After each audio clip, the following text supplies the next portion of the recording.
জিশান, তোকে প্রশ্ন করবো। কি প্রশ্ন বলো?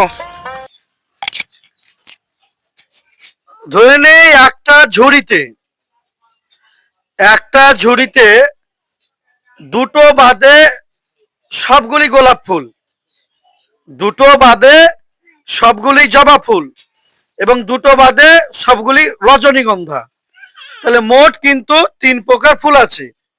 দুটো বাদে সবগুলি রজনীগন্ধা, দুটো বাদে সবগুলি গোলাপ এবং দুটো বাদে সবগুলি জবা ফুল। তাহলে ওই ঝুড়িতে কতগুলি ফুল আছে?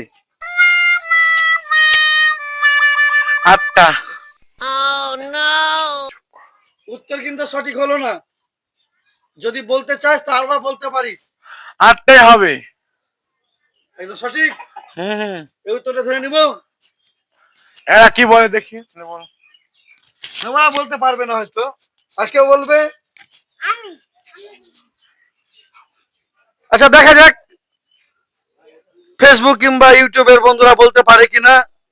আবার প্রশ্নটা রিপিট করছি যে একটা ঝুড়িতে দুটো বাদে সবগুলি জবা ফুল,